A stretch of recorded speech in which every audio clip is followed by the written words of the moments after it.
Hi, my name is Terry Papavanos. I'm an infectious disease specialist working in the division of infectious diseases and HIV medicine, and I'm the lead in the infection prevention and control team at Venipuncture Hospital. Today I'm going to show you how to take a venipuncture and prevent needle stick injuries. I'm not going to concentrate so much on the actual process of taking blood from a patient or blood cultures. If you want to, you can go watch the GSH Infectious Diseases YouTube video on how to take a blood culture in a sterile manner.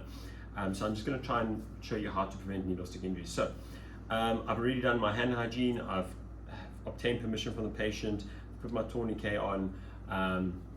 Then what I'm going to do is there's two options over here. There's the barrel and the needle.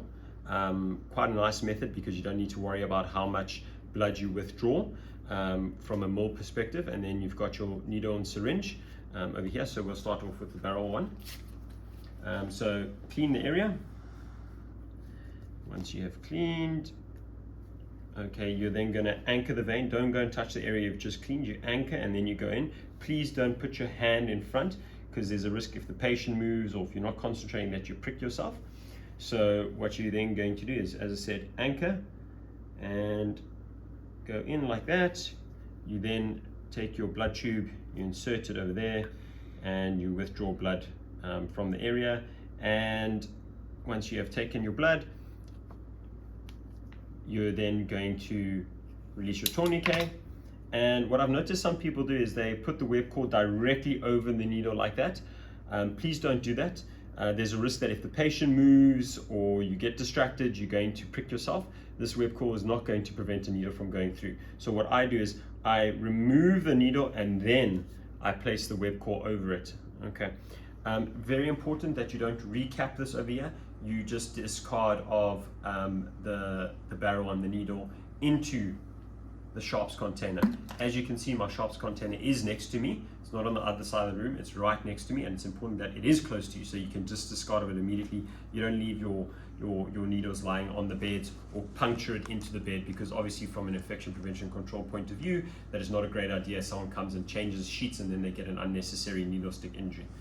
Okay, now the other method, I'm not going to put the tourniquet on again, but this is with the needle and syringe. So same process, no hand in the front, anchor. After you've cleaned, you go in, you withdraw, and then once again, don't put this directly over the needle. Remove and then place over, and don't forget about your tourniquet. Okay, now once that is done, it's important that you don't then hold the blood tube like this, because then there's a risk that you're going to prick yourself like that. So what I do is I place the blood tube and the needle and syringe down. I anchor it right at the end, because then the risk of me getting a needle stick injury like that is much less. And that's why some people prefer the barrel method, because of these concerns. And then you allow it to suck in the blood. Now once you're done, you are then going to discard immediately this into the sharps container. However, this needle does have a safety cap on it, so it is quite nice from that perspective that you can close it. But if your sharps container is right next to you, then just discard it. Please don't do this where people disconnect the needle and the syringe from each other.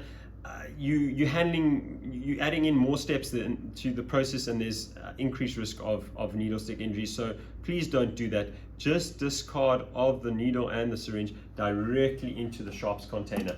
And what's important to note about the sharps container is the do not fill line over here. Do not fill above this line. So what that means is please don't allow your needles and syringes to be pointing outwards, because that is not good from a safety aspect, nor from an infection prevention and control method.